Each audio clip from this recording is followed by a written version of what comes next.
The work that we do at Ogilvy is really thinking about people, and actually it's quite easy to forget that the end goal of the finance that we have and the structures and the instruments we use is actually about people's lives, whether that's as investors, whether that's as people using financial products, or whether it's people who are beneficiaries of the kind of investments and the impact that we want to create. So we are very interested in what does it mean to be a Muslim investor, a Muslim consumer of products, or a Muslim beneficiary? And a lot of the work we do is to try and understand what attitudes are towards Islamic finance. And sadly, I have a much less rosy view than Samina about the way that young Muslims and Muslim women feel about Islamic finance. And a lot of this is drawn from the study that we were really privileged to work on with Gatehouse Bank. I think there are some copies outside. Which really looking at UK Muslim attitudes towards Islamic finance. But actually, from our research, there are a lot of trends that follow around the Muslim world, which is that actually young people, thinking about 18 to 24s, actually have very little understanding of what Islamic finance even is. They don't have much knowledge, and they share their lack of knowledge with each other, which is... and further, when you look at the broader Muslim communities, actually the level of skepticism about Islamic finance is very high.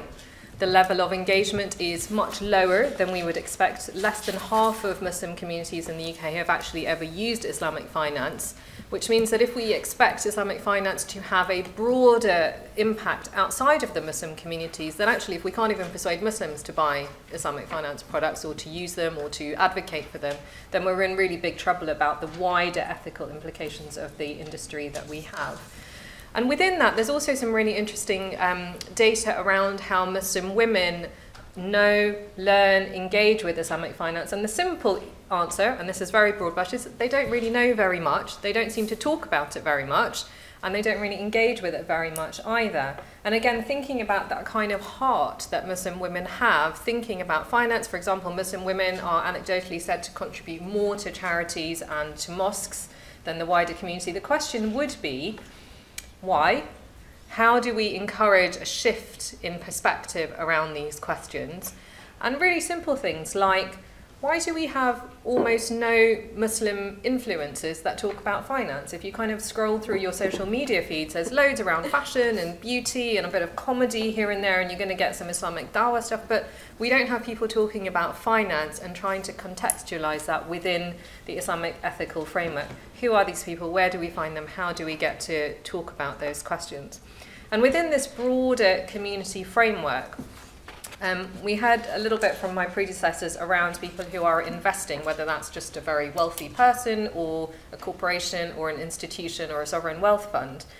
But we are finding that, particularly in minority Muslim countries where Muslim families tend to become more settled or a little bit older, where is the thinking around investment? And how do those families invest for the future? What is quite interesting is in the data that we found is that the best users and advocates of Islamic finance were 35 to 44-year-old males. So there's something kind of interesting happening, but we have to think about who are those investors and what are they investing in. We've got to think about the broad consumer base. If we truly believe that Islamic finance products are beneficial for the people who use them, how do we get them to do that? But also, we're starting to see a shift towards a wealthier Muslim trajectory, middle class, upper class Muslims, but actually a very poverty-stricken group of Muslims who might actually be the beneficiaries within the same social societies. So how do we kind of match those people up in the way that we think about the ethics of Islamic finance and the way that structures can be put together to help the investors support those within their own communities?